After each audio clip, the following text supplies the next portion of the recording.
Hello, and welcome back to Fandom Academy. We are opening Season 3. This is Episode 1, and this is a very special episode because yesterday, day of recording, on the 10th of January, it was our 1-year anniversary of Fandom Academy. It's been a year since we dropped our first episode. What a year it has been. So much content has been covered, so much news has been discussed. It's been a great year, and here's to the next one. So we are kicking off Season 3 today. I am joined, as always, by my co-hosts, CJ and Jaden. How are you guys doing today? I'm doing well. Very exciting that we're starting season 3, and boy, do we have an episode for you guys today. We have a lot of stuff lined up. A lot of it I'm very excited to talk about. It's gonna be a packed episode. Yeah, like CJ said, we have a lot to talk about, and top of my list, of course, is Echo coming out on this past Tuesday, time of recording. So I'm super excited to get into that. Let's get into it. Yeah, we have a very, very stacked episode today. Like Jaden just mentioned, we've got to discuss Echo. All 5 episodes dropped this week, and I know we all have some very strong opinions on it.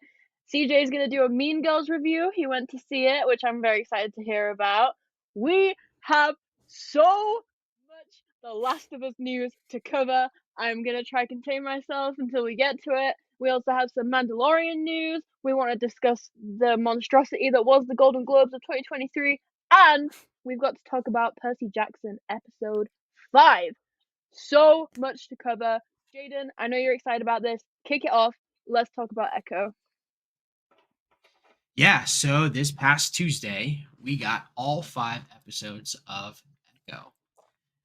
This series, I'm going to get into, I guess for now, we can all get into our spoiler-free reactions. And then after that, we'll kind of break each episode down. So yeah, for me, this series was fantastic. Lots of very beautiful representation, super cool powers, a lot of really fun moments, amazing dialogue with Kingpin.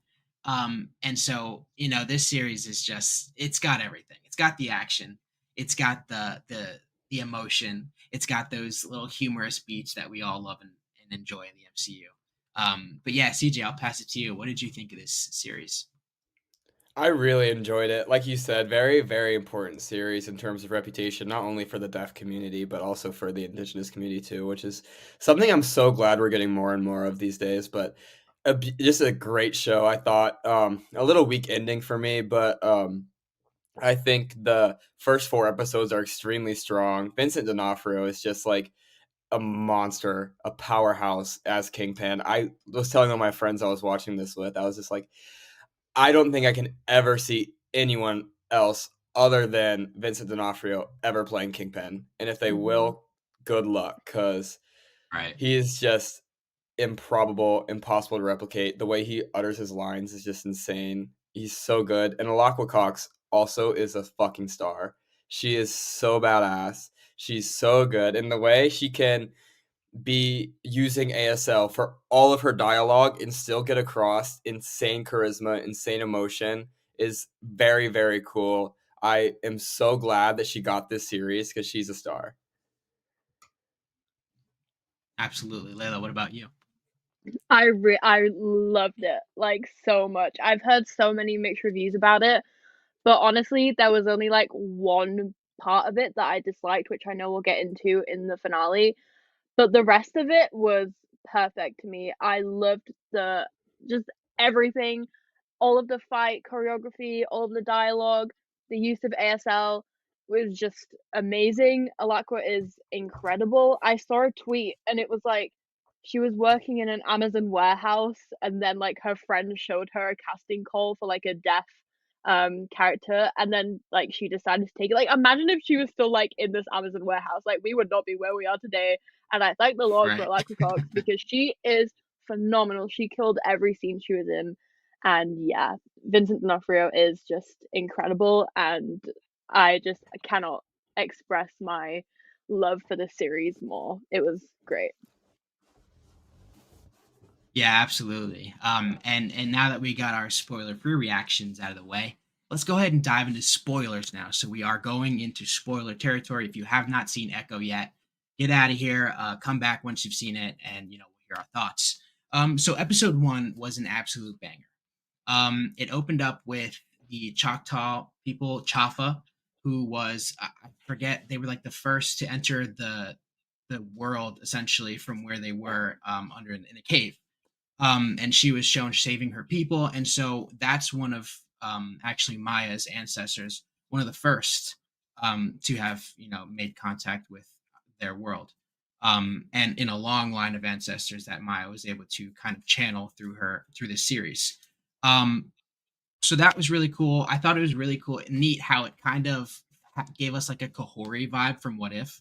I think it was really cool to have gone from What If to then see this, and it's like, oh, there's definitely some sort of correlation there. And I would love to see how this potentially plays into one another. Maybe they don't at all. I just think it's really cool, and I would love to dive deeper into this.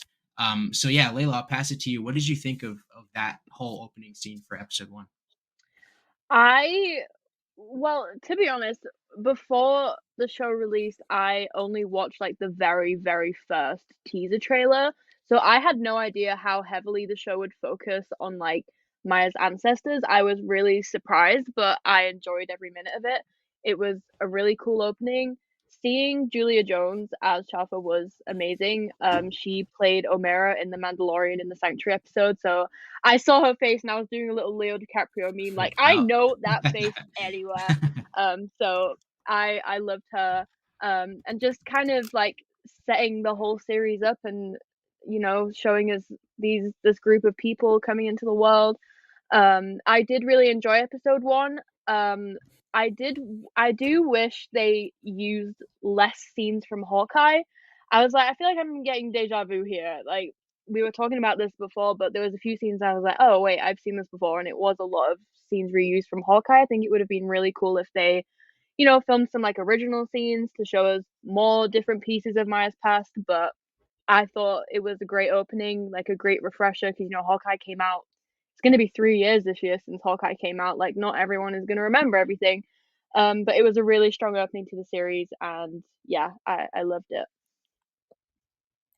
Yeah, and just to kind of touch on what you were saying before about a lot of Hawkeye was being reused, which I thought was a very interesting way of going about showing like her perspective during that time. Mm. But one thing that it did give us, and I'm so excited about this, is it gave us her scene with Daredevil, which was an absolutely banger fight scene. There, I feel like it, at least in terms of fighting and in terms of one-on-one, this has got to be at least a top 5 fight scene for me in the MCU.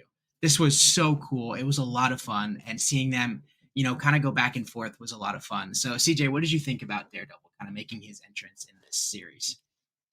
I think they doomed us a little bit, but we'll get into Yeah. that Yeah, later. yeah, But yeah, but I for I sure. I agree with you. This is a top tier MCU fight. The choreography was just insane. It looked so fluid. It was done very well. The movement around the area they were fighting was really good. But the moment that stood out for me from that kind of whole sequence was when she was getting checked by security and he was like being a Yeah. dick and she's like, "Fuck you, you're not being a dick," and then just fucking fucked him Mhm. up. That was good. Mhm. I really, really enjoyed Right. that. But honestly, I think my favorite part of this first episode, outside the Daredevil stuff, was young Maya. That actor, the actress that they Yeah. cast, Yep. Disney Plus So is good. nailing that shit. Nailing that shit. Yeah. Between Walker's Little and Percy Jackson, Yeah. and now Alaqua's Little, they have to have a CIA database or some shit because they are finding the most identical actors. It's crazy. They're doing a very good job at that, and I'm loving it so much. I agree. I agree. Yeah.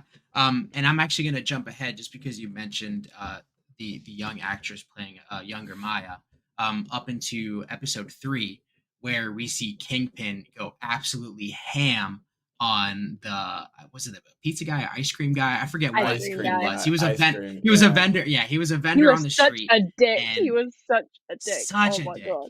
Don't be a dick, dude. Don't be a dick. And Kingpin taught him. We don't need to Kingpin quote taught that him not to be a movie. dick. We do not need to quote that movie here. I didn't even. What made you think No, this? okay, What made you think that that was a was safe unintentional. space? That was unintentional. I'm sorry. I I'm thought I sorry. could. I thought I could sneak it in without anybody noticing. Okay. No, this is not a safe Yeah. space for Quantum Mania love.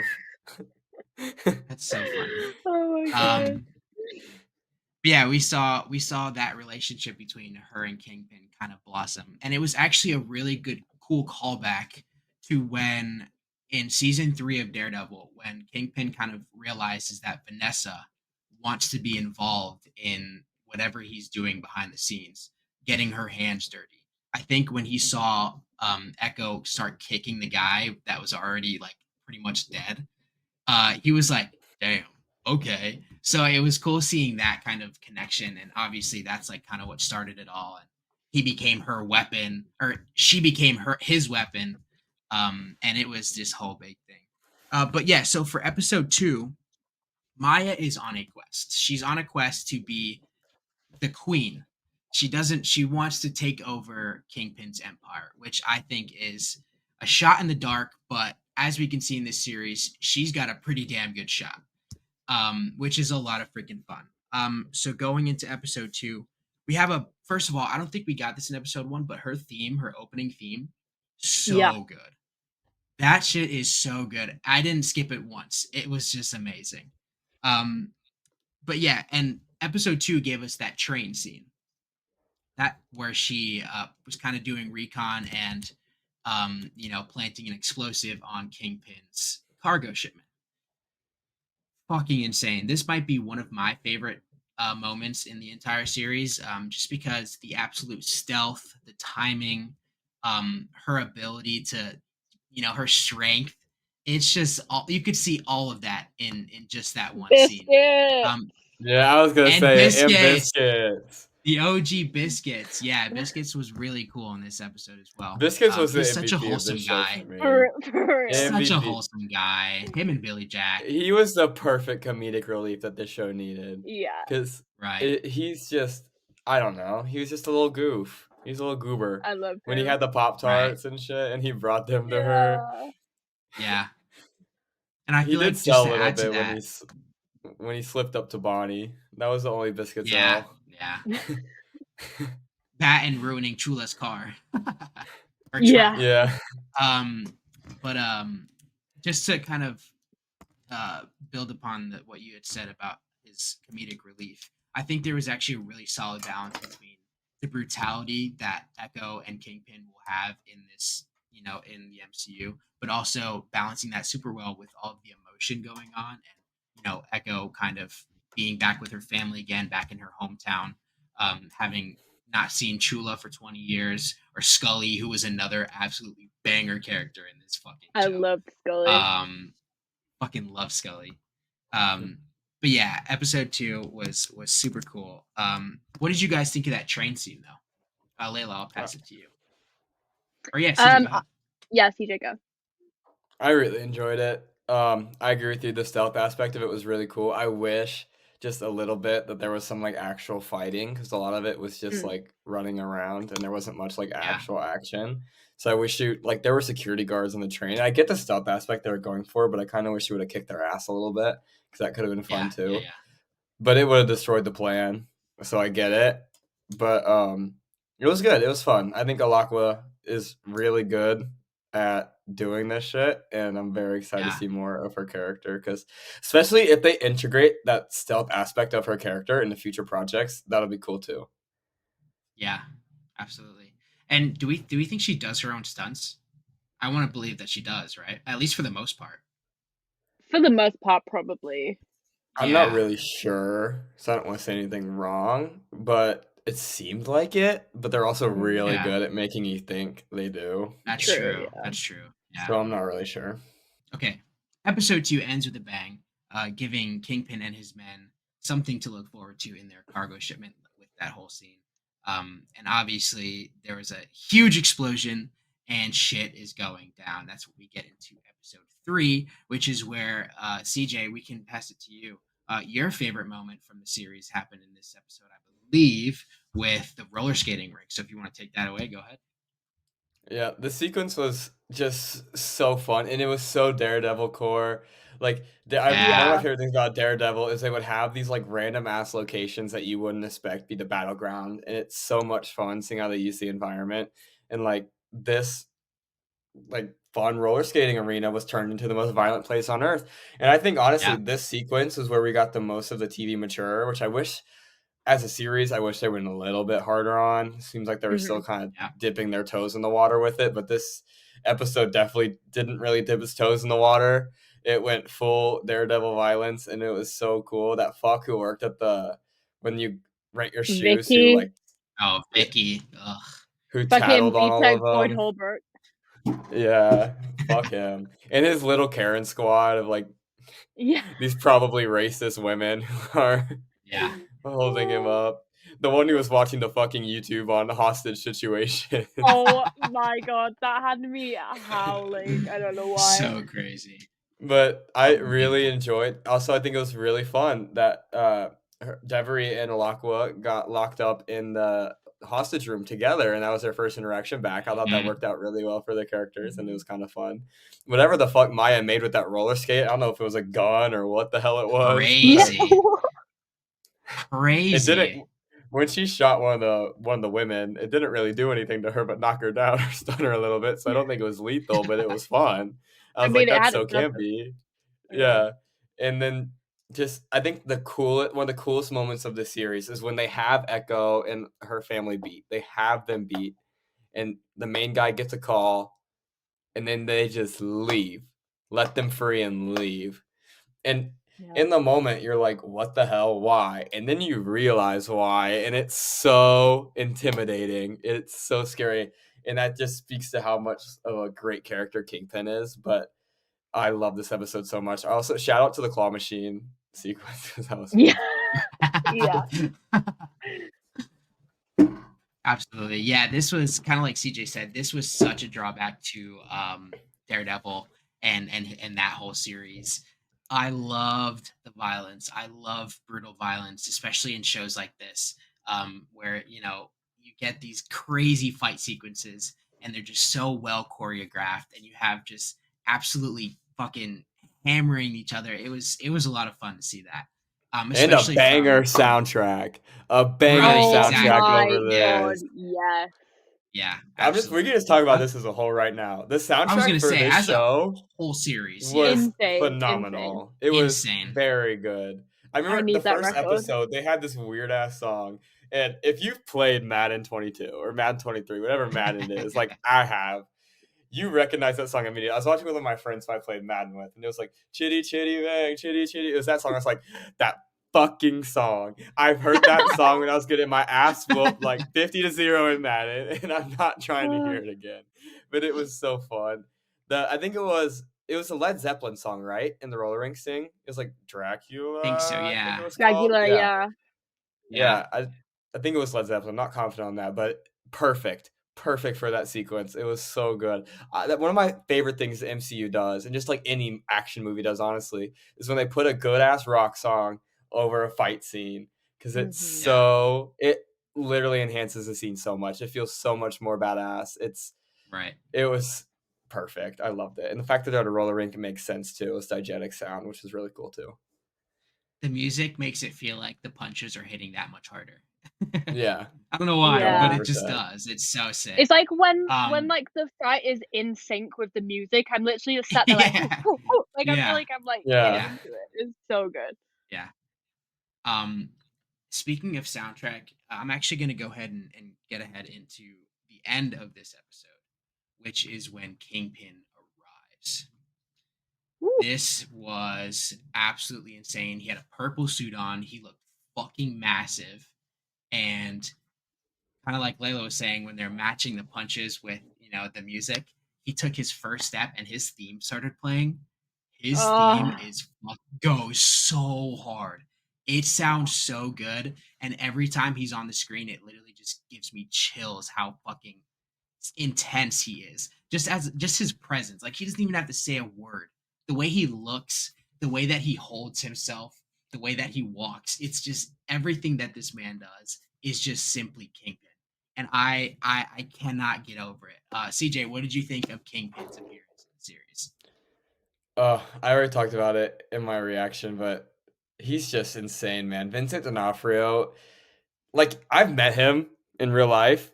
One of the kindest, nicest human beings you'll ever meet in your life. Like, he is genuinely a great dude.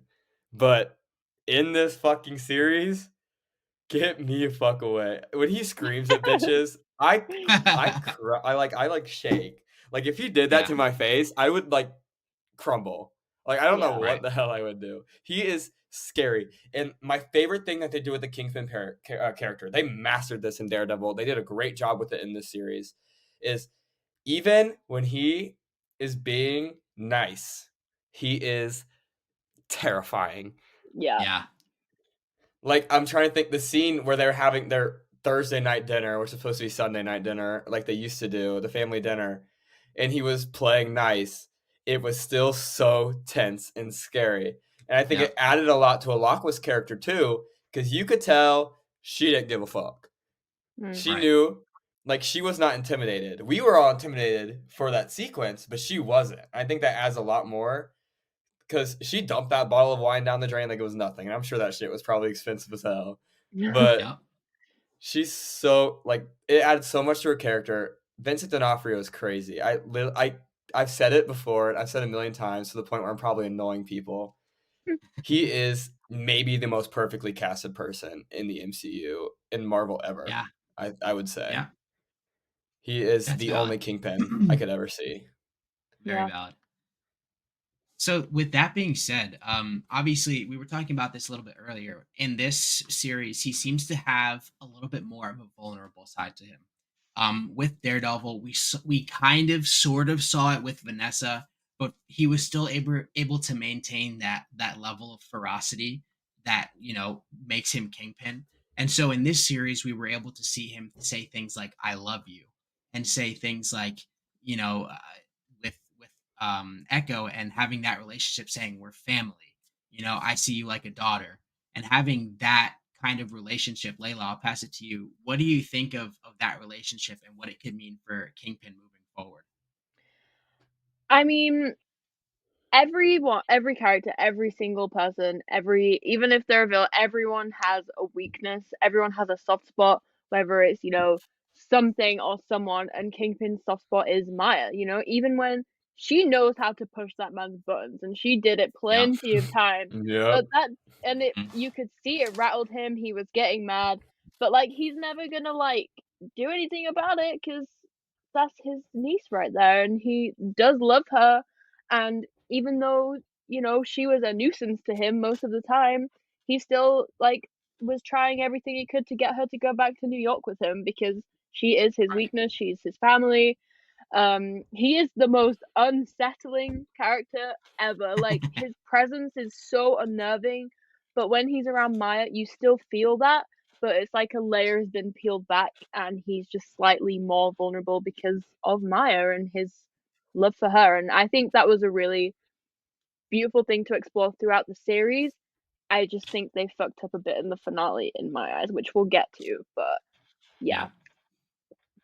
Yeah, I agree. So, just for episode 4, I'll kind of speed it up a little bit for episode 4, because it was a lot of just that whole Echo and Kingpin and that relationship, which we've kind of already been talking about. But one thing I did want to bring up is in the scene where they're in the Choctaw Casino hotel room, and he pulls out the hammer that he used to kill his dad and was like, free yourself, free me," telling her basically to beat me with this fucking hammer and all this will be over. And she didn't do it. That was a super intense scene. Emotionally speaking, there was a lot at stake. Just before that, they were talking about who the monster was, whether it was him, Mm. whether it was her. And so having that scene and kind of seeing how that will play on her in the finale, which we're going to talk about here in a second, is super interesting. Um, but yeah, I'll get right into it. The finale was a little lackluster. I feel like her suit was so beautiful. Oh, her I suit's So think badass. good. Yeah. I think that whole scene with her and her mother, kind of talking Oh, about the suit and talking about her ancestral past and what it means to her and how they can help her and where they'll always be there for her. That scene was so beautiful, and having her, kind of be a part of the powwow was super cool, and seeing everybody dance and all the vibrant colors and the good vibes, and everybody was having an amazing time.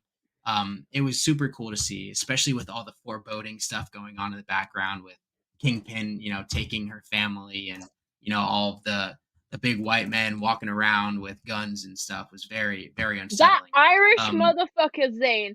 I was sat there Yeah, watching this yeah. powwow. I was like, I swear to God, if you launch a rocket into the middle of this beautiful celebration, I'm gonna literally. He was okay. I want to talk about Zane for a second because we haven't mentioned him yet. Go ahead. Yeah. Whoa. Okay. He He was an interesting character. he was very interesting, and like his cockiness and like that like made me. I was like, whoa, okay, you need to chill, okay. I thought he was a really interesting character, and quickly I'm gonna jump into Henry because we haven't mentioned Henry yet. I fucking loved Yeah. Henry. He was one of He my was favorite cool. parts He of was the very show. cool. His Yeah. relationship with Maya and literally her whole family and the whole town. I just loved him so much, and I wanted to bring those two things up. But yeah, I was like, if you ruin this powwow, I will ruin you. Right. Absolutely. And with all of that kind of going on, Echo and Kingpin find themselves against one another, facing each other. Shit's about to go down. Kingpin has Chula, he has Bonnie.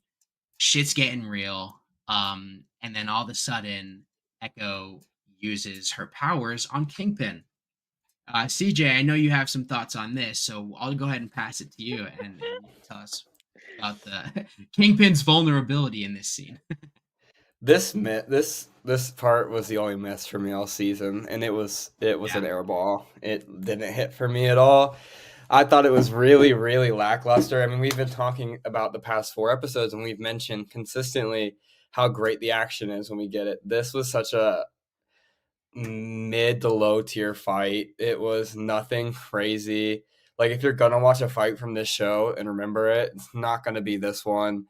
Even like the action, there was so much going on, and the new powers were being used. It was hard to even focus on the hand-to-hand combat because there was just so much going on. And then Maya just like touches Kingpin when uses her new powers and sends him back into that moment where he killed his dad. And she was like, don't do it, don't do it. And he doesn't.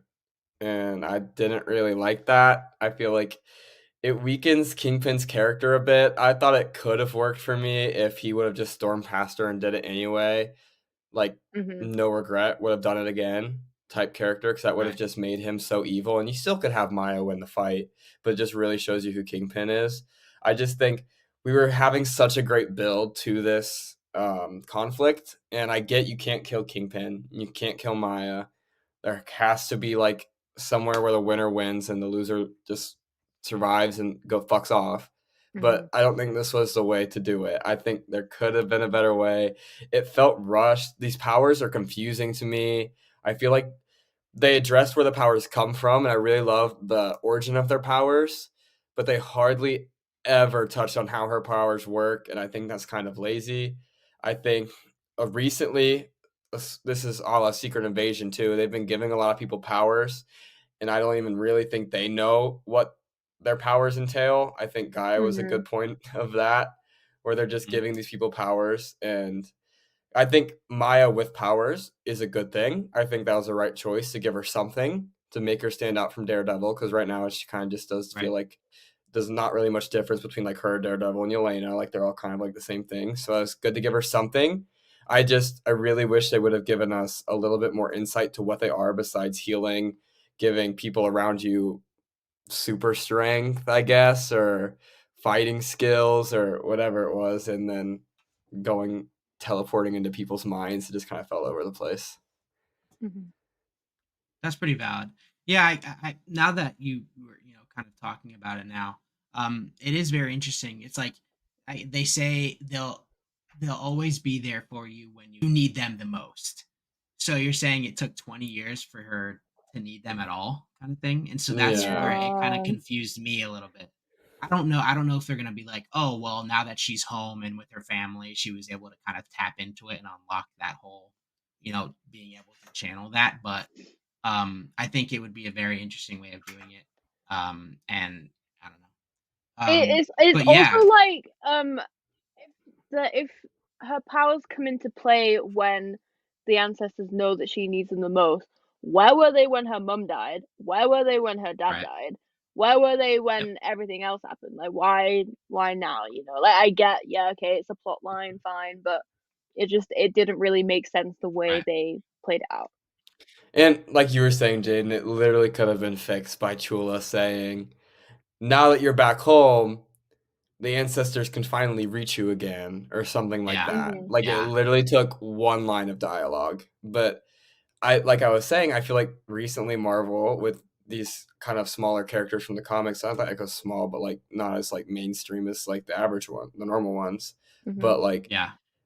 they don't really know how to do it that well yet, like integrate their powers into the MCU. And I feel like it's kind of, they're scared a little bit. They don't want to give a definitive answer just yet. And I feel like Yeah. not giving us those definitive answers will only create plot holes going forward. Yeah. I almost feel like it's one of those things where, kind of similar to Thor's hammer, you can only lift it if you're worthy of lifting it. I feel like since she was already going down such a dark path, being she was following in the footsteps of her father, she was picked right up by Kingpin. Like there was no kind of, transit. Like she was always surrounded by gangsters essentially. And so I think could have been a thing where it's like her Chula was saying, "You're so much like your dad. That's why I couldn't be around you." Meanwhile, they're so alike themselves, and it just took Maya going home to realize that, for her to be like, okay, now these powers want to show themselves because they feel a change of my heart kind of occurring here. And so I feel like that could be a interesting way of doing it, and probably the But way even that so, makes then most sense. they emphasize the line of mother and daughter's connections unbreakable. So you're telling Yeah, me her mother from the ancestral plane, or however it worked, is just like, nah, she's evil. I'm not gonna help her.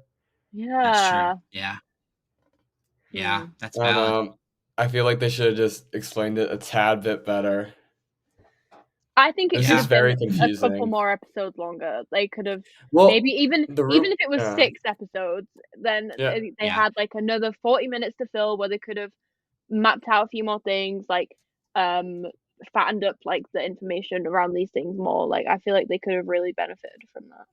it That would have was the been really thing. It was cool. supposed to be 6, right? Like, the rumor I was that think a so. 6th Yeah. episode got cut Oh, and they had to, yeah, It would have been really cool if re-edit they it. did like a Miss Marvel thing where she was able to kind of go back in time and see the origin, like what happened, how she got to where she is, and why everything is how it is when she's, in her present. Speaking of And going so if back in time, I think they did a kind of good job of explaining her ancestors' backstories with, yeah, I really enjoyed those parts. they yeah, had that sporting sequence, which was really badass. They had my the favorite one old of the whole timey, series, the black and white one. That was Yeah. insane. yeah, And the switch from when it was so like an old cool. TV to widescreen was so, so good. If there's So one thing I'm good. gonna nerd out over, it's an aspect ratio change. I eat that Mhm. shit up every time.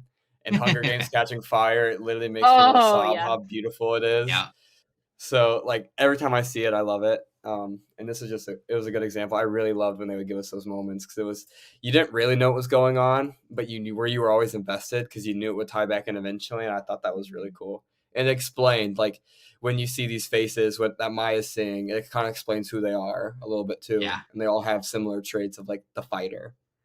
Yeah. yeah. I agree. And this actually brings me back to just a point that I wanted to make about the series as a whole. The moments when everything went quiet and all you could hear was Maya's heartbeat. Oh my god, so good, so good. So fucking good. Insane. So fucking good. Where you can like you hear her heartbeat and someone else's heart, like in episode Yeah. one where it was the two heartbeats going at the same time And and then she you heard the snatched one Luke's go away. out. Yeah. So Oh, crazy. stop it. So fucking crazy. So fucking crazy. I love the way they play with Um the heartbeat. oh Yeah. yeah. And Yeah. they did that a lot in Daredevil too, and I always really loved it. Mhm. Yeah. But Yep. I think my favorite moment when they just cut out all sound was when she was having that moment with Kingpin. He was screaming at her, and you Mhm. just Yeah. caught it from her perspective, and you couldn't hear a word he was saying. Yep. You just saw his face, and I was Crazy. like, "This is what she sees. This is what she hears. This is Mhm. crazy." Like, it was Right. so good. They really did a great job of getting her point of view across. I agree. So yeah, with the end of this series, there was a post-credit scene after Kingpin goes vulnerable and he retreats. Essentially, he hears on the news that they're looking for a candidate for mayor, and so this obviously is a play on Born Again, which is when Kingpin becomes the mayor of New York City. What do you guys think about this, Laila? I'll pass it to you. I don't know, man. I mean, obviously, like, yeah, cool, plays into Daredevil. I guess we'll find out more when we get Born Again. Um, it's just so funny that he was, like, listening to TV and they were like, "Yeah, they want, like, a fighter," and he was like, That's me, maybe, like," and you can see it click in his brain, like, "Yeah, I need to become mayor," like, I'm excited for Born Again. I'm really excited to see, Kingpin as mayor. That's so funny to me. Everyone, the citizens in New York have no idea. They have no idea. Mayor Fisk. I think this is really exciting. Obviously, it's going to play into Born Again, which we already know what that is. But I think this is a great direction to go. And I think you can even tease this in, which is kind of hard because we're kind of limited of the content we're getting before Daredevil Born Again comes out. But I think Agatha is a good place to do this because it's kind of in that New York Area. I want to see Fist for Mayor advertisements places. Like, if they're just driving through a town, I want to see little Easter eggs like that and through different shows. I think that would be cool. Yeah. That would be so sick. Yeah. A good way to connect the street level to the other little through lines like that are things that keep me going. And like, I think those have always been a staple of the MCU, and I'd love to see it kind of more focused on because I haven't felt like we haven't really got much recently. So that would be something I'd really enjoy. And I think it'd be fun if like Joe Locke was just walking down his street and he walks past a Fist for Mayor sign. He's just like, ew, and keeps walking. Put one in Venom 3 and Madam Web and Kraven the Hunter and then see what happens.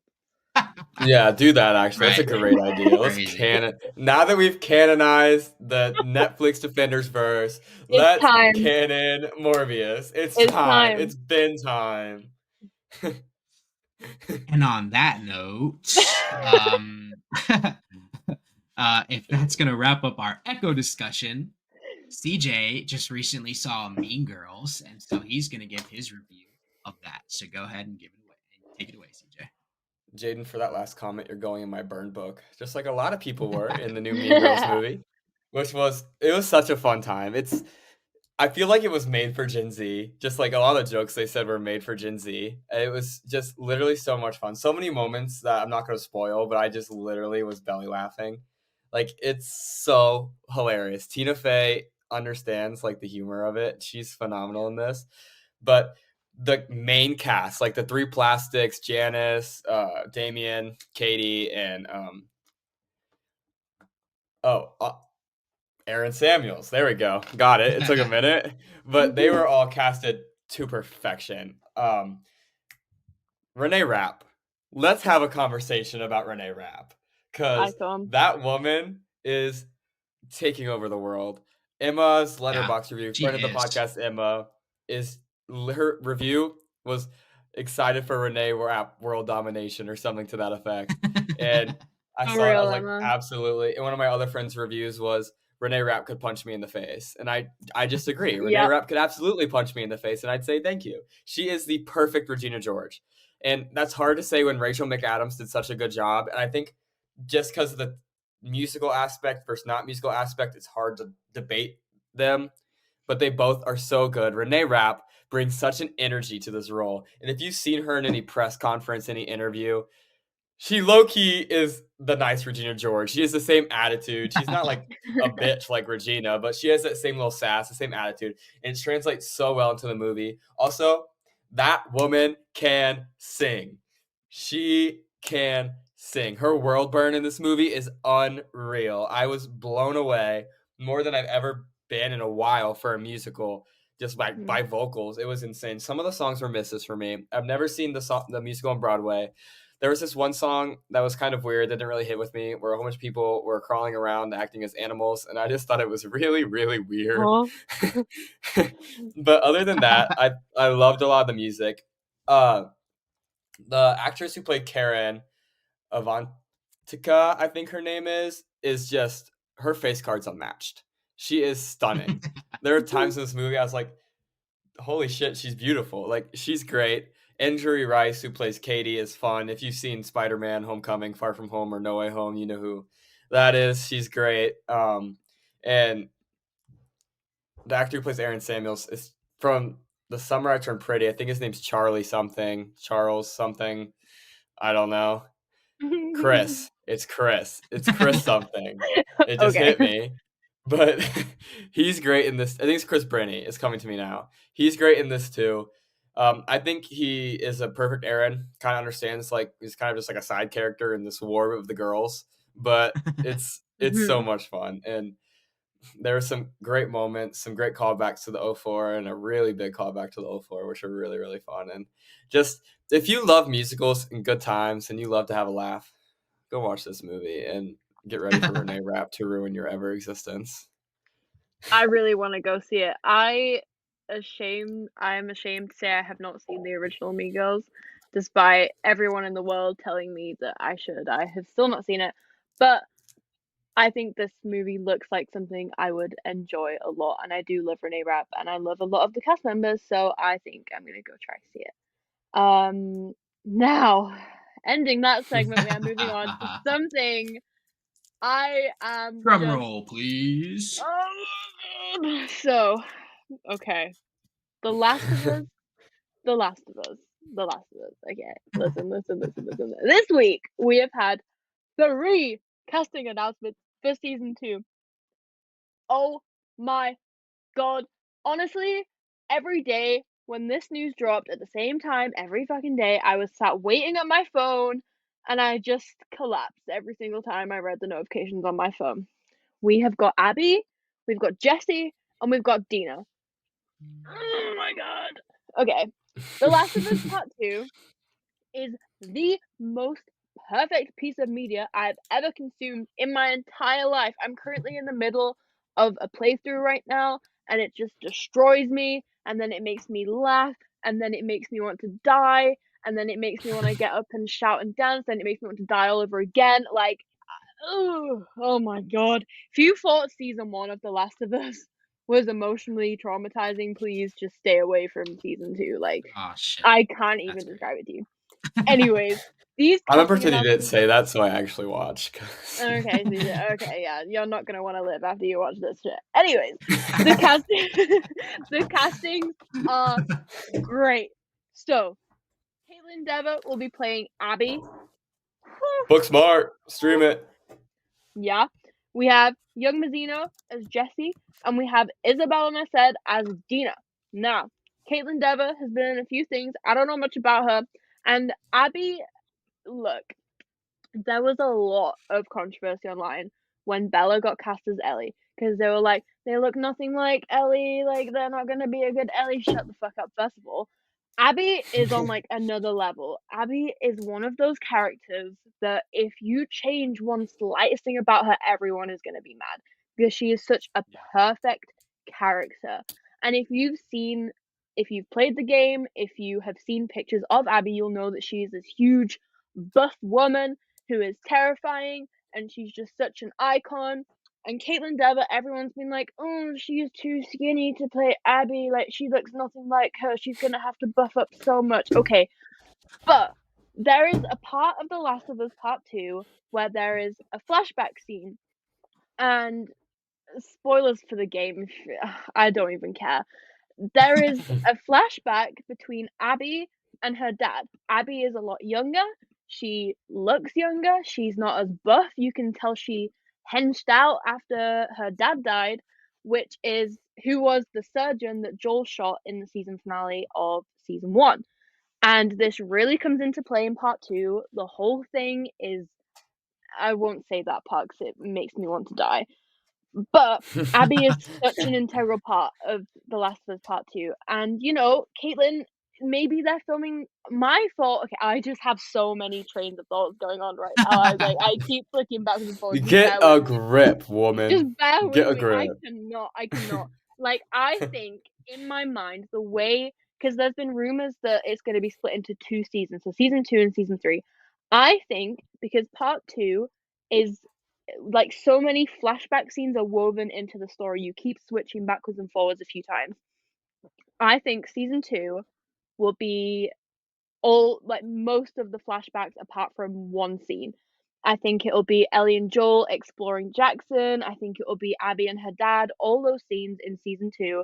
So obviously Abby needs to look younger. They're not going to tell Caitlin Dever, you need to, like, buff up so you can play Abby, and then like a few months after they filmed all that, be like, no, we actually need you to look younger again to like lose all that weight again. Like, use your fucking brain, okay? Everyone who was complaining about this, just shut the fuck up for 5 minutes and use your brain, okay? I think this is a great casting. Everyone was like, Shannon Barry is my Abby, shut the fuck up. She wasn't casted. She's a great fan cast, but that's not what happened, so move on. Okay, young Mazzino will be playing Jesse. Jesse is a phenomenal character in Last of Us Part 2.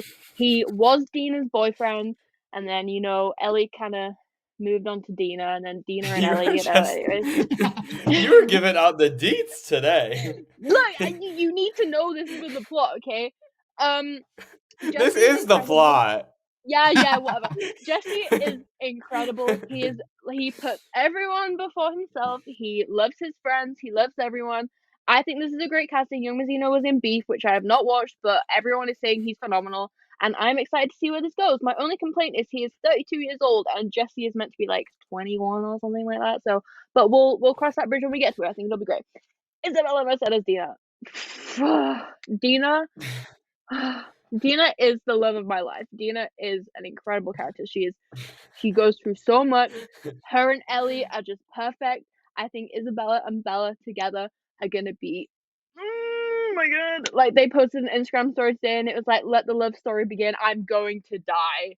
Like, I am not surviving this. I think this is a great casting. My criticism is, and it's quite a big one, is that Dina is Jewish in the video game, and Isabella, the actress who's been casted for Dina, is not Jewish.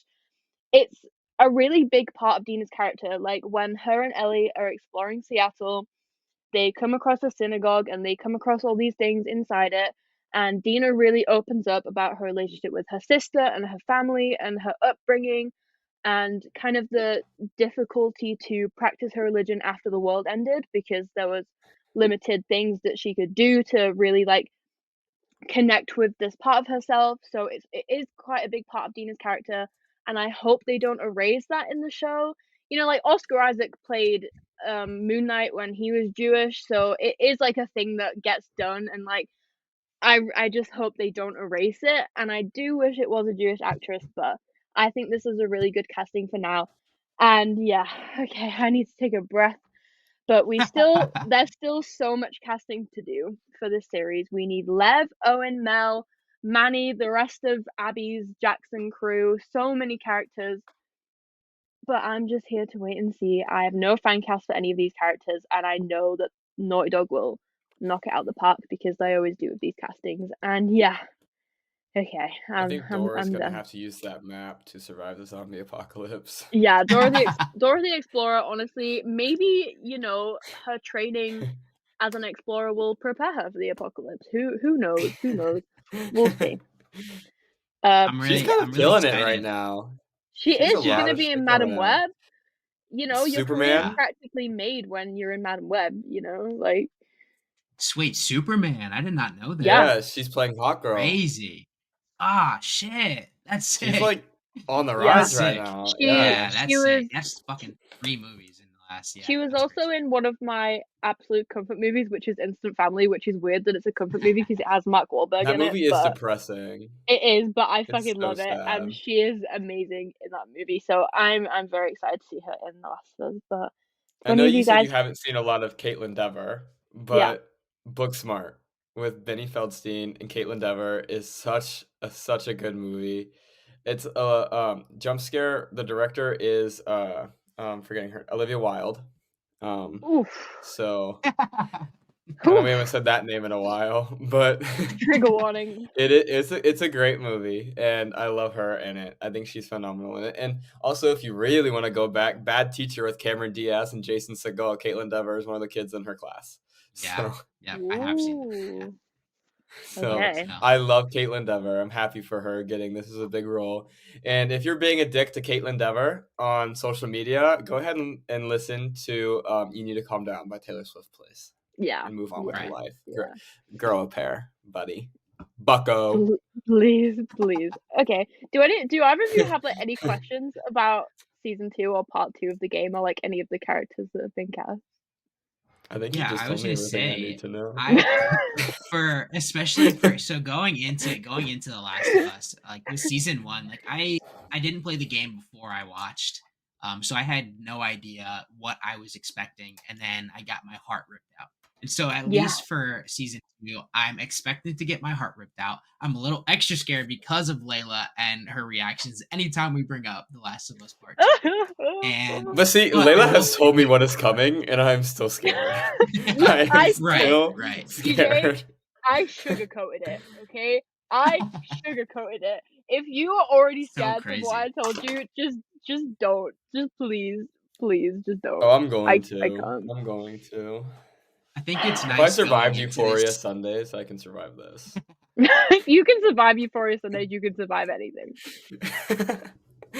Going into this season with a little bit more of like a character description for most of these people because of how much you know is going to be pretty nice. Because I didn't go. With season 1, I went in not really knowing anybody. I didn't know who Joel was. I didn't know who Ellie Yeah. was. But going into this, knowing them and then knowing those supporting characters as well, that's going to be a lot of fun going into it. I cannot wait for our The Last of Us season 2 primer because that episode is going to be Yeah. about 7 hours long. The amount of shit I have to fill you in on. So that will wrap up our The Last of Us news. But moving on to another section which had me fucking crying, rolling on a ball in the floor. Earlier this week was they announced a Mandalorian and Grogu movie, like Crazy. a movie on a big Crazy. screen. The Mandalorian, okay, So hear insane. me out. I had some very mixed opinions of this news. When it first dropped, I was obviously sobbing my eyes out. I was like, this is the best day of my life. Oh my god. And then I slowly kind of started to spiral and was like, yeah, but I really like The Mandalorian as a show. I really love Din. Like, I'm so happy I get to see Pedro on the big screen. I think he's You're gonna not. die. He's I dead. think he's gonna die. One of the taglines we had for this section of the episode was Din Dead Jaren, because he's gonna die and he's gonna be dead. I think they would have kept this a show because originally this is separate from everything I've heard. This is separate from the Filoni movie that was already announced. That's still happening. It's a completely different project. That's probably going to wrap up the Ahsoka through line, is my guess. The Heir to the Empire is, I think, the rumored title for that. But they're putting this on the screen for a reason. They don't want to kill off Dan on TV. I think that's the only reason. I think we've talked about this when season 3 was going on with Mando, but Pedro is not on set. He hasn't been on set for The Mandalorian. I don't think he'll probably be on set much for this movie. And because this that man is booked and busy. He Oh yeah. literally like 50 things on the roster right now. Like, he needs to film The Last of Us, which is probably going to take up a fat chunk of time. He's rumored to be in Fantastic Four, which you know how long Marvel movies take to make with like reshoots. He dropped out of a movie for He Fantastic dropped- Four. It was a today, scary actually. movie, right? It was like a He horror dropped movie. out of Weapons. Weapons was one of my most anticipated Pedro projects. I'm a bit fuming about that. But he still has like My Dentist Murder Trial. He has The Uninvited. He has so many other Gladiator. He has so many things. That's gonna be a chunky shoot too. Gladiator's Shit, gonna be a long shoot. Yeah. And he just fell down the stairs at his dad's house and broke his arm. Like, you're not getting him anywhere I anytime saw soon. There's gonna be delays. My poor boy. If he is in the film, if we see Din's face in the film, I think it'll only be for like 2 minutes, and it will be him bleeding to death. I really think that's how It'll this be is his gonna go. goodbye to Grogu. He's gonna get hit with something, and whoever the fuck is with him, either whether it be, I don't know, Ahsoka, Boba, someone. Bo-Katan. Bo-Katan. It probably will be Bo-Katan, actually. Yeah. But whoever the villain is, which we'll talk about in a second, is gonna get the best of Dan. The other person's gonna finish him off. It's gonna be one of those moments where it's like, oh wait, this bitch is dying on the ground. Yeah. And Grogu's gonna get his final moment with Dan. We're all gonna be ugly sobbing. They're gonna take the mask off again. It's gonna be. I'm gonna die. Be great. No, it's not. I am. Be great. Now that we're talking about this, I am extremely excited for this movie. Yeah, this is really hype. Katie Stackhoff on the big screen is gonna end me. That is So crazy. And the fact that she came that. all the way from doing voice work for the Clone Wars to being in a starring role in a blockbuster movie, I am so happy full for circle. her. So full circle. I'm so happy for her. And the way it's the same character too is so amazing. I don't know what to Iconic. expect the story to be this movie is. I don't think the big bad's gonna be Thrawn unless they're No. doing an Empire Strike Back thing where it's like this movie is still set up for Filoni's movie and they're just gonna have Thrawn get the best of Din here. I could see that, but I think they're probably saving Thrawn on the big screen. I think you'll feel Thrawn's influence, but I think they're probably saving Thrawn's big screen moments for that Filoni finale. Yeah. But Yeah. who do we think the villain's going to be? Do we think it's going to be Thrawn, or do we have any other ideas? I have no idea. Oh Yeah, my god! I'm trying to think about how. I'm just trying to think about how season 3 even ended because I low-key forget because it was not my favorite season. It was him and Yeah. Grogu sat in like a cabin, like chilling. Okay. Yeah, That was it. with I have at no i- I Carl have no Weathers' idea. planet. Yeah, we're gonna get No Costco idea. Reeves on the big screen, aren't we? Oh shit! You want to know? Wait, you know, it'd be really good if we for the movie we were able to get Cobb Vanth back. I Oh, would die, he'll be and they back. need to kiss on the lips, please. I think for the Mando movie, I don't think we'll see all the Filoniverse characters. Like, I think the way Ahsoka ended, Ahsoka's probably a stretch. I think. Yeah, definitely. I don't think we'll Boba. see Rosario. CJ, We'll do you definitely think get your Boba. boy will show up? I don't know. The boy she's referencing is Cal Kestis, and I'm mixed on this. I feel like he's gonna show up, if not this movie, in the Filoni movie. There's no way he doesn't. I feel like. It would I be just crazy feel if like it was it like a post kind of. credit.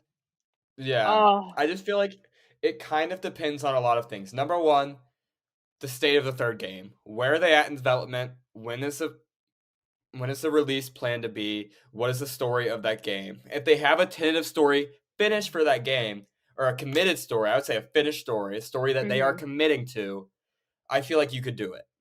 Yeah. If there's any chance that the story will change for the third game, don't do it. Wait. I think there's no point in rushing it because that Filoni movie is still there. I think both make sense. I'd be shocked if he's in neither because, number one, you're not casting Cameron Monaghan if he's not going in live action. Like, he'll be in live action at some point. But if you go back, and we're going to talk about past episodes later on in the episode, we're going to talk about one right now. If you go back to when Garrett was on our podcast and Jedi Survivor had just released, we That was wrote a Cal crazy Kestis episode. the most That was a crazy tragic, episode. the most tragic story of all time.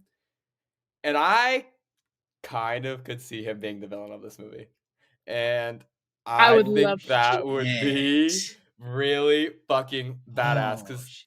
we talk about at the end of the second game, spoilers for Jedi Survivor. If you haven't finished it yet, man, you really gotta focus, grind it, finish it.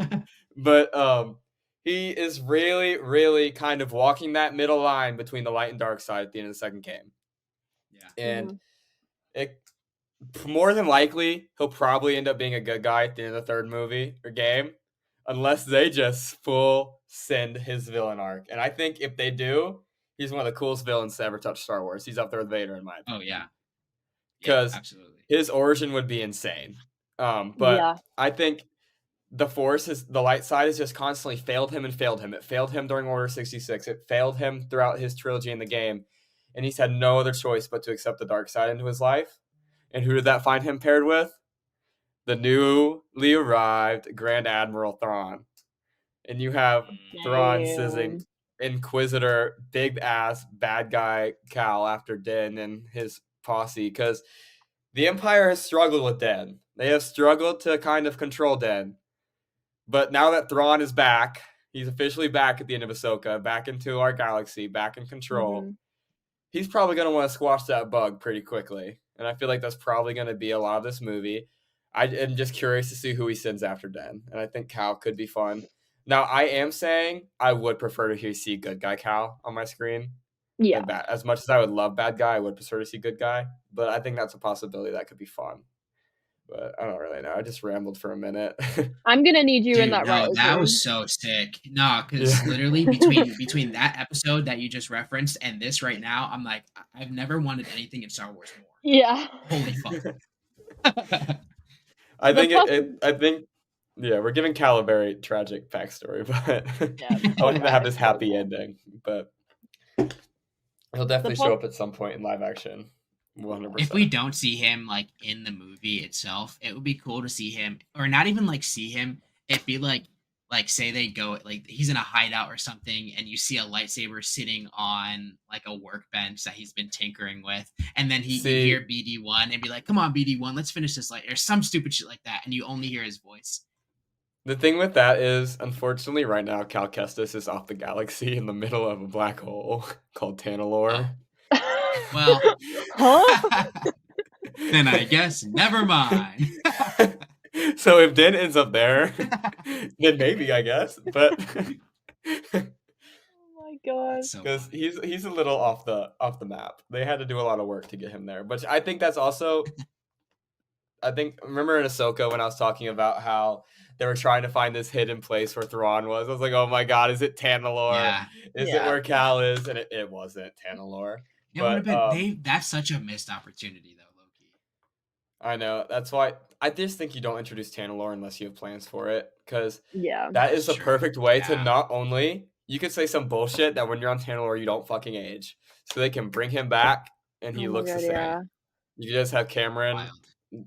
looking the same coming back. But I mean, like I said, it really just all depends on the third game. I think Yeah. that's the main focus here is When is if that? the Does that third have a game. release date yet? Let me look real quick. I want to say 26. Huh? But it could even be later. 3 years, golly. I mean, to be honest, the Filoni movie could probably be 26, like, or 25. We have no idea. Like, if it doesn't start development until 25, then it's not going to be until 26. So it's like Yeah. around the same time, probably. 2027 at the earliest. Oh my Golly. god. Shit. So the timelines they- could match up, potentially. That's It true. could. Yeah. Yeah. Because We'll if see. they're filming, what, 2025? It depends when they film in 2025. So if they film early Yeah. 2025, we're probably getting that movie 2026. They Mhm. film like December 2025 into 2026. Yeah. It could work, Yeah. but like, I don't know. Also, I don't know if I want to wait until 2028 to get Cal Kestis in live Yeah. action. That is like, Holy that's fuck. horrible. I'll be Uh, 24. God damn. Holy shit. Golly. I can't wait for that. Oh my I'm already gonna have god. Cat Kestis, and Cat Kestis is gonna be like a third of the way through his life. Goodbye. Literally anything could happen in this film. The possibilities are endless. But that will wrap up our Mandalorian movie. Oh, one more thing. I hope they change the title. I really hope the title is not just The Mandalorian and Grogu. Like, it needs to be something else. Layla, That that is doesn't 100% sit right. gonna be the title. That's 100% gonna be the title. It's just whatever. Please change it. John Favreau, I know you're listening. Please change it. Anyways, was it last Also, week? that's very Last week? exciting. He's directing it. I love that John Yeah. Favreau got the nod. Yeah. I'm not mad that they didn't give it to Filoni twice because No. when I first saw the rumors, anyway, I was like, "Psh, no way. But then I thought it would just be Filoni, but I'm very particularly surprised to have Yeah. Favreau doing that because Favreau's There's no great. one I trust Yeah. in more with than John Favreau. Like, he is the perfect. Yeah. They're like the perfect. Even though duo. I am kind of sad, Bryce Dallas Howard would have been great too. Oh, I hope That's like true. I hope Bryce is like a. I hope she gets a movie at some point, Yeah. or executive Yeah. producer or something. I was Yeah. gonna say I hope she's like exec or something like that on the Mandalorian movie. She's I love her. Icon. Okay, that will wrap Wait, so up this our is totally off Mandalorian. topic. Yeah, Pedro, did he break his arm? he hasn't said he broke it, but it's in a sling and he's getting surgery in a couple of weeks. Yeah, Because I saw him pull up to the Golden Globes with a sling, and I was like, Yeah. "What the fuck happened here?" I was like, "Did he get Yeah. hurt on set of something?" I was like, "What the Someone hell? asked him How did I and miss this?" he was speaking Spanish and he was like, I fell down the stairs like a civilian. Like that's literally what he said. Like a civilian.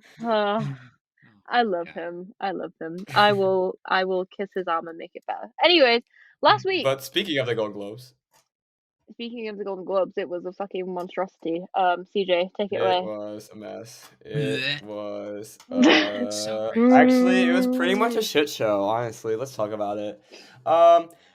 There were some good moments. Lily Gladstone winning Best Actress in a Motion Picture Drama was very important. That's very good. I hope she gets that Oscar. When she was talking in Blackfoot, that was really fucking cool to see. I love that people are getting representation like that nowadays. Also, seeing Io Dabiri take home an award was really fun. Yeah. Jeremy Allen White was fun. But other than that, the awards pretty much went the way we were gonna thought, and this show had a atrocious, I mean, worse than Amy Schumer host. Like, this felt like such a joke. Bad. Such a joke. The jokes he made about Barbie had me not sick. The good kind. The jokes he made about Barbie are just like sickening. Really kind of defeated the whole purpose of the movie. It's just it fucks me off, like when he was like, "Oh yeah, Barbie's a film about a plastic doll with big boobies." No, you're literally the way degrading he said that with such confidence too. The entire point of the film. Like the amount of times Greta and Margot and anyone has just said like, "This is a film to show like womanhood and just the world and the real world," and you're degrading it to boobs. Like, shut the fuck up. Like, it actually had me so angry. I hate this man. And the Taylor Swift joke too.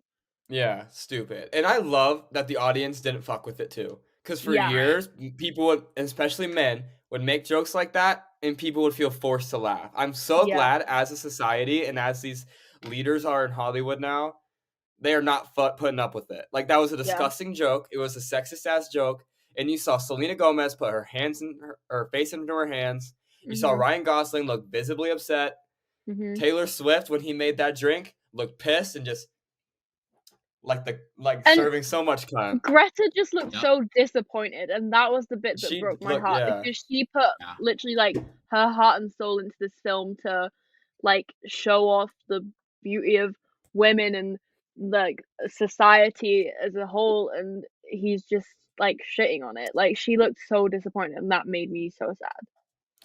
And also, Barbie did not get the award recognition it deserved. It got what? It got 2. Absolutely not. Yeah. It got the box office one, and then it got the original song. It was best original song, and then the best box office. Ryan didn't win. RDJ got it. And listen, I saw he got something with SAG-AFTRA. But go ahead, sorry. Yeah. Oppenheimer won a lot of awards. I can't say I'm surprised. It's very much deserved. I feel like everyone who won an award for Oppenheimer deserved it, but damn, I wish I would have saw Barbie win a little bit more. And this was its shot. I think I haven't seen Poor Things, but I was kind of hoping it won the best picture for motion, musical or comedy. But happy for Poor Things. Happy for Emma Stone, because she's a great person as well. But damn, I just wish Barbie won more. And we still have the Oscars. This is the Golden Globes. This is the I don't give a fuck awards, because that's been in Hollywood recently. No one cares about the Globes. Yeah. So we got the Emmys coming up. So hopefully Laila's faves of The Last of Us can redeem themselves. I was really sad at the Golden Globes. I stayed up to watch the whole thing, and I was really hoping that, Pedro would get his award, but Succession released at the wrong time. Like, I just wish it would have released at a different time, because Pedro deserved that Emmy so bad. Bella deserved that Emmy so bad. Yeah. The show, like, I'm biased as fuck, but I don't care. He deserved that so much. No, but it's Kieran Culkin walking up and saying "Suck it, Pedro" was also really funny. That was funny. That was so iconic. It wasn't funny to me in the moment because I was about to punch this man in the face, but afterwards I laughed. My favorite thing is that now people are like, after Joe Coy's atrocious performance as host, people are like, maybe Will Smith was right. I love that Will Smith is the hero of the Golden Globes. Yeah, as he should be. Because so crazy. if any one of those ladies or people from Barbie would have up and sucker punched him for that shit, I would have applauded. I would have cheered. I would. Yep. It was disgusting. It's so crazy the amount of people that have a platform that are just jank as fuck. Like, he's a stand-up comedian. I can only imagine what his comedy shows are like. I don't even want to think about it. To where he's gonna stand up on stage at the Golden Globes and make those jokes with such confidence with his whole chest. His fucking comedy shows are ass. Let Jennifer Lawrence host everything. That's literally she was the highlight. She was iconic. If I don't she was so good. Her picture with Lenny Kravitz too. Oh, Yeah. Oh my god. And Sam Claflin and Elizabeth Banks. I know. Why couldn't we get all four together? Why? Literally. Ugh. But that was, and also Ryan Gosling and Emma Stone getting a picture together. Yeah. My La La Land heart, very Aw. full.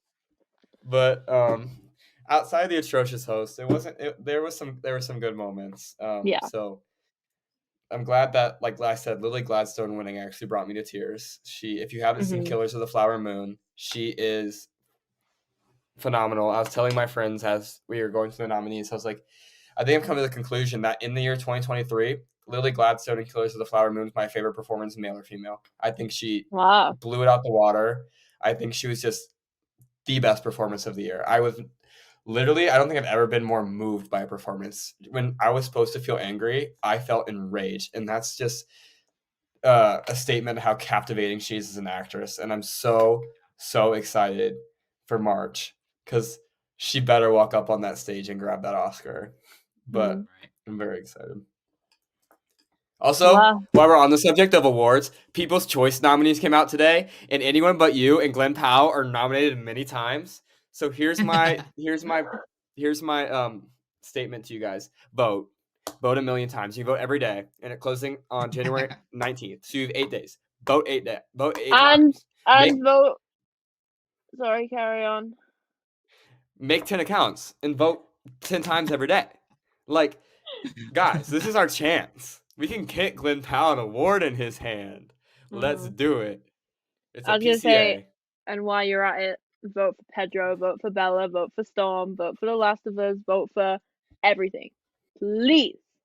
Please. And thank you. Okay. If you vote for The Last of Us and Anyone But You and DM us proof, we'll all do a karaoke performance of a song of your choice. Yeah. That's my statement that I did not pitch to Laila or Jaden, but I'm forcing upon them. Right. There we go. Can you do that? Karaoke performance. Nope, we all will do a karaoke performance. CJ knows I could kill it if I wanted to. Yeah, Jaden can kill it. I've seen him do karaoke. He's a force to be reckoned with. Okay. I'll believe it when I see it. So please vote for Anyone But You and The Last of Us. Moving on from the Golden Globes, we have another big thing to talk about.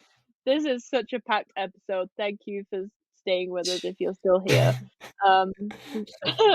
Percy Jackson released episode 5 this week. Jaden, take it away. It feels like this episode started fucking 3 hours ago. Yeah. But no, it's been really good conversation. I love talking with you guys. But yeah, Percy Jackson episode 5 came out Tuesday night, and it was pretty great. I'm gonna pass it to CJ pretty much right away because I want to talk about Ares, who is kind of introduced in the first few minutes of the episode. He's riding a cool ass motorcycle.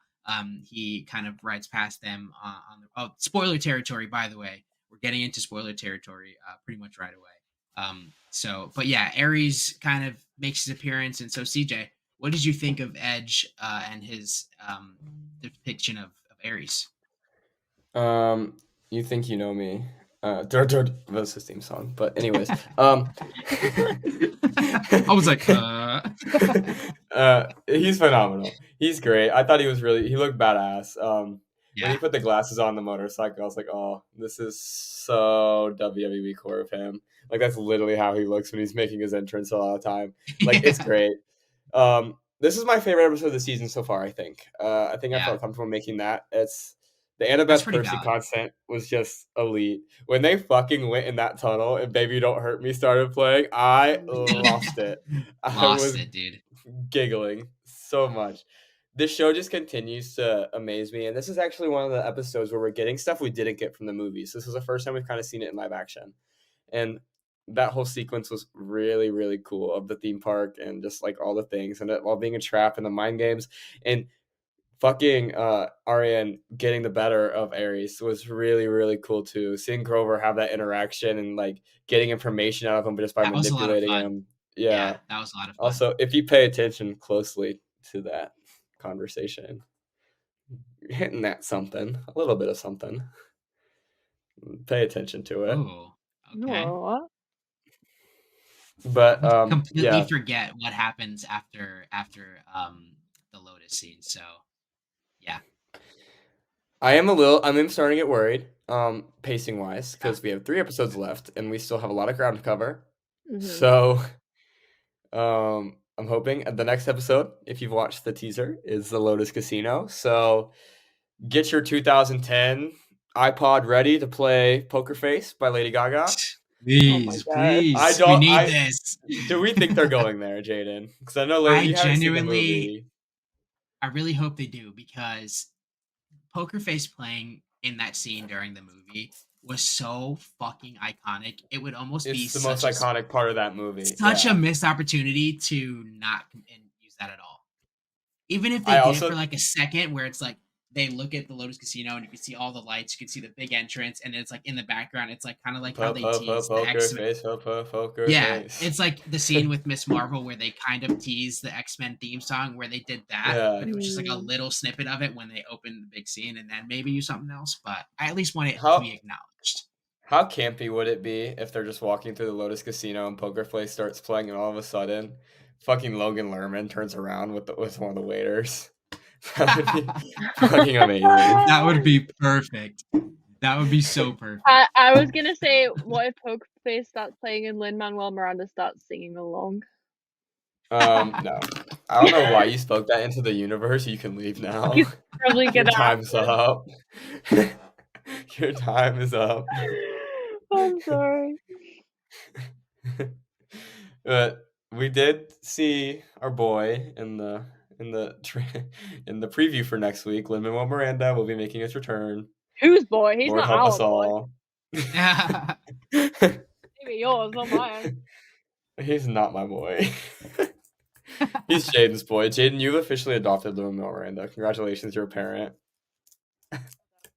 His greatest achievement is Tick Tick Boom, Mm-hmm. Yep. and I love him for that. Yep. So I'll He gladly can have take that him. one.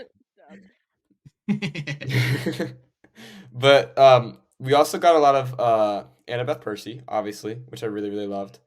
And we should talk about that more, because when they were in I think it was right when they were about to go in there, there was a little tense moment between them, and it's because she sees the fates, and she knows someone's Yeah. about to die. And I also think in her head, she's also thinking about how Poseidon just saved Percy. And I talked this a little bit last week, but you got to she's think feeling about salty. that, how that's feeling for her. Someone who thought their dad didn't care about them just got saved by their dad. And someone who thought their mom really did care about them just got abandoned. So Yeah. that's really interesting. I'm curious to see how Athena reacts to what Hephaestus is about to tell her. Because I think in this episode we see Hephaestus kind of break to Annabeth, oh my gosh, but and reverses a machine for her to free Percy. And that was all because Annabeth said she wants to be different than the gods. Yep. I really am curious to see how Athena reacts to that, because Right. it could be good. It could put Annabeth back in Athena's favor, but it also could just embarrass Athena more. So True. That's very I valid. really love what they're doing with Athena and Annabeth's relationship right now. I think it's probably one of the best parts of the show, and Leah Jeffries is fucking phenomenal and does such a Killing great it. job at portraying it. Killing it. So damn cool. And I love seeing their dynamic together on screen. And like when they were kind of trying to decide like who's going to sit in the chair and who's going to take the shield, that scene kind of brought me back. Like Annabeth was saying, when he did that cool spin move and pushed her out onto the stairs when he was, facing the Chimera. Yeah. That kind of full circle moment was like, well, now I'm sacrificing, again for you. So that was pretty cool. I'm really enjoying it. I think this is a me problem, but I have no fucking idea what's going on. I really should have read the books or watched the movie, because everything, like, there's not been one episode I have not enjoyed, but I just don't know what's happening. Like, it's so good. I just wish I knew what was going on.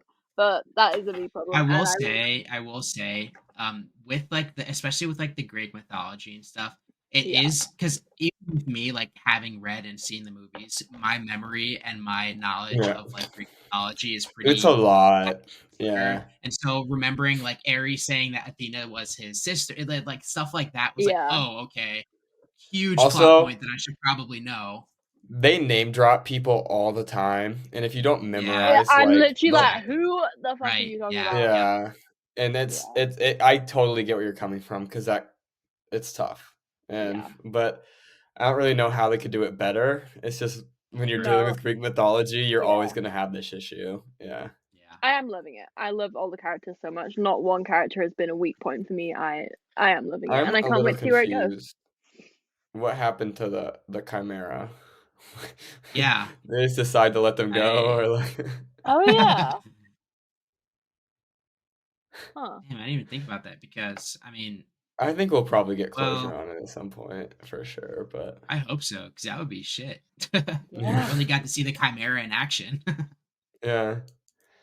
It was my favorite episode of the season. Like I said, it was just the moments between Annabeth and Percy were just like some of the best we've got in the show. Grover got to shine, going one on one with Edge, and that was really good. I thought they had a great back and forth. Edge watching TikTok and hysterically laughing in the diner was really funny to Him me. saying he was starting a Twitter fight had me laughing. He just wants to cause chaos, and you know what? I respect it. Yeah. Yeah. But yeah, if we don't have anything else left to say about Percy Jackson episode 5, I'm gonna pass it over to CJ, and we're gonna do our like 1 year anniversary thing. So CJ, I'll pass it to you. It has been a long episode, but it has not been a long year with Fandom Academy. It has flown by. It's been one of the best years of my life for sure. Starting this, I'm so grateful that we got to do this together. It's legitimately one of the best joys of my life. And throughout this experience, we've had a lot of moments, a lot of great episodes, a lot of things we've covered. So right now, we're just going to go in a turn. We're going to say our favorite moment, episode, and favorite thing we covered.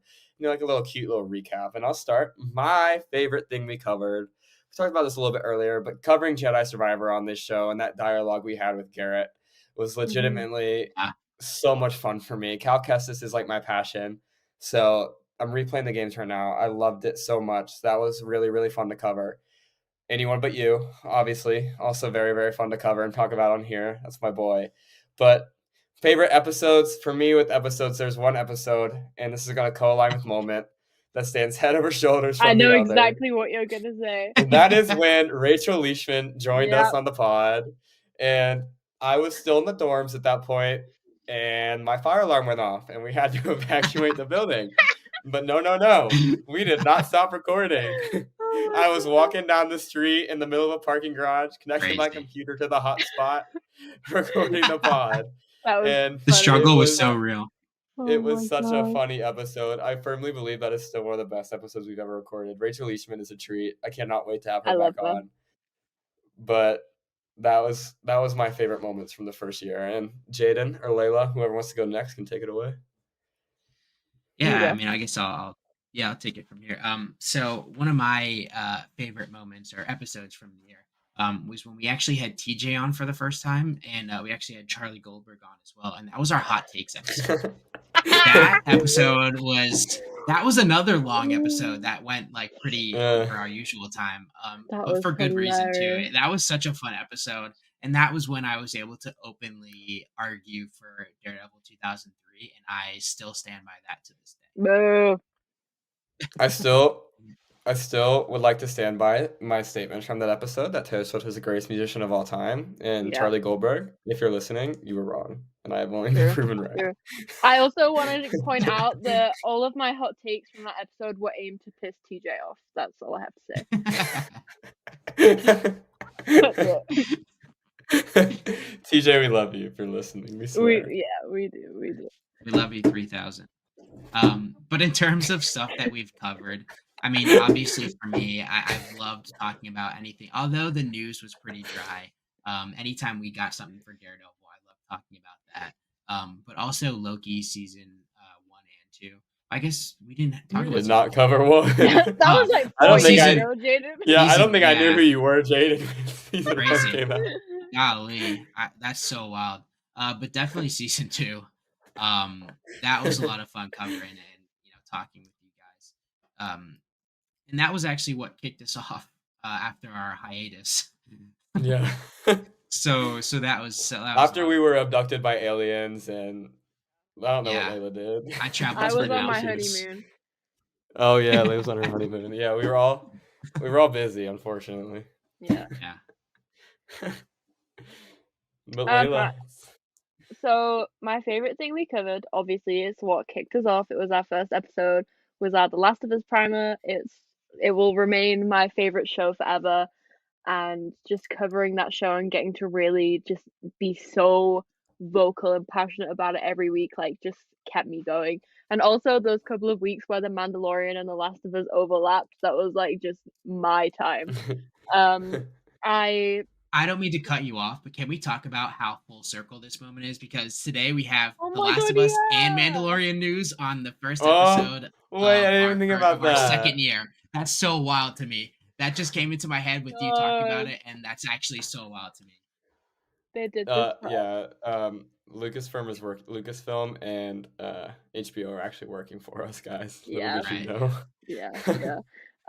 But We're the also the Rachel episode, because that was our Star Wars Celebration primer. And I remember, like, Yeah. I think both Rachel and Jaden were flying literally like 2 days after we recorded that episode, so that had me like really excited. And also, I had another one. Oh, all of the drafts that we do just fucking kill me off. Like our Disney Yeah, Channel shout out draft with to Liam. Disney Channel with Liam. Yeah. And also our Christmas movie one with Emma, like, that was hilarious. I love anytime Yeah. we get to do stuff like that. Yeah, it's been a great year. Also, as a journey, we haven't really talked much Swift today, so let's do it now. Our Taylor Yeah. Swift draft with Jenna and Oh my Nicole. God, yeah, that was such That a was good such a great episode. episode. I was hot off the Eras tour, like literally days Yeah. removed. Voice was still gone, friendship bracelet still on, and I drafted the best team. That team's still in the Can't house. lie. Yeah. That was a great episode. Also, the episode where we were watching the Eras Tour live stream, waiting for her to announce Reputation, Yes. and like we had it on in the background, and we had to keep being like, "Oh, Y'all, we're gonna do it." y'all listeners don't understand the hell we were going through. We were Yeah. also hearing the podcast audio, but we were also hearing the Eras Tour audio, and we were was a lot. stressing the fuck out, panicking that she's about to do some shit, and guess what? She didn't do shit, and then we were suppressed. Yeah. Oh, Exactly. what a Little do year. y'all know that we stayed on camera after that episode until We surprise did. songs for probably like an hour With and a half, Aisha. just for nothing to be announced as Oh well. my God. Honestly, I know nothing but pain in this lifetime. That was painful. Also, just every week where we'll talk about like random things, and then we'll just have a random like 20-minute Taylor Swift discussion about Yeah, anything that we could think of. literally. One of my favorite Taylor Swift segment we've ever done was when we were talking about Deadpool, and it somehow just turned into a Yeah. fucking like 20-minute conversation about Taylor Swift. It was a Taylor Swift segment. Because like a couple weeks ago we had one where it was like she was wearing the flower. He put the flower mask Yeah. on. Like that was obviously we knew we were gonna talk about Taylor. But the one before that, we had Yeah. no intention to talk about Taylor, and it ended up talking about Taylor for 20 minutes. And that's just her power, to be honest. I was gonna say that's just her influence, bro. Yeah. So powerful. Also, the buzzers. Just never, Yeah. ever. We're never playing. Don't you dare press the button. We are never playing a game again, just because I don't want the buzzers to be ringing in my. I can hear you clicking. I can hear your mouth go. That is enough. I shouldn't have brought it up. Oh my God. But yeah, unless you guys have Been a any great other first year. any other yeah. moments you want to add, this will wrap up our 1 year. Just like to thank Yeah. all of our guests that we've ever had on the Yeah. show. Yes. I'm Jolly. Love her. Oh Who else do we yeah. have That on? was so. Aisha, our friend. Adam. Garrett, TJ, Emma. I love Damon. Richard. Everyone who's ever joined us. Yeah, Richard. Everyone who's ever joined us, we appreciate you. But more than anything, we appreciate our viewers. If there's someone out there who's listened to every single episode, please reach out to me and let me know, because that would just make me extremely happy. And I'm very, very thankful for all of you guys who listen. Very, very grateful. Yeah, it's been a good year. Looking forward at 2024. We've got a lot of exciting things happening. Yeah, it's gonna be a big year, and I can't wait to cover it again and do it all over again with you guys. But this will wrap up our It extremely, is time to go. extremely long. This is an hour and a half episode. Thank you if you've stuck around this whole time. If you have, please comment the word potato, and we will know that you stayed the entire episode. Thank you for listening. We've been really clickbaity this episode. We're asking a lot out of our viewers. Yeah, it's a lot. But look, if you're loyal, you'll do it, okay? If you comment Right. potato, we will shout you out in our next episode. Yeah, that's valid. If we remember. We could do that. Yeah. Potato is the keyword today. But thank you for listening. Thank you for a great first year of Fandom Academy. We're only gonna get better and better and better and better. Make sure you're following Fandom Academy on all of our socials, TikTok, Instagram, Twitter, everywhere like that. Hit the notification bell on YouTube and Spotify. Leave us a 5-star review on Spotify. That would be really appreciated because we need more of those. And yeah, thank you for listening. CJ and Jaden, where can the people find you? You can find me at CJ__ pretty much anywhere. Just search me up. I have an article coming out pretty soon about 10 people who are set to break out in 2024, some of which we talked about today. Renee Rapp's on that list. So if you want to hear me talk about how much more Renee Rapp could punch me in the face, check that out. I know. This guy. Please. Yeah, you guys can find me on all socials at jaden.cmduran. Most of you might know this about me, might not. I'm a bartender, and so I've recently been, creating some bartending content. I'll be under duran.drinks on all socials, so if you want to check that out, that'd be pretty cool. But yeah, thank you guys for a year of a successful podcast. I mean, it's been super fun hopping on call with these two all the time, and being able to talk about the things that we love and share that with our people. And in the words of Loki, we do it for you, for all of us. So thank you. I like it. Also, we just completely forgot to mention that we actually met each other in person this year, which was fucking crazy. We'll be doing it again this year. Fandom Academy reunion. We are doing Hopefully it. you don't get left on Venice Beach this year. Please, no one leave us through to get an Uber anywhere. Okay. You can find me anywhere at FalconsNat on all socials. You can find Fandom Academy at Fandom Academy. Somewhere it's with 2 Y's. I can't remember where. But you'll find us. And yeah, thank you for listening. Thank you for a great year. Keyword is potatoes. We love you, and we will see you next week. Goodbye. Latest guys. Stream Midnight Rain. Yeah.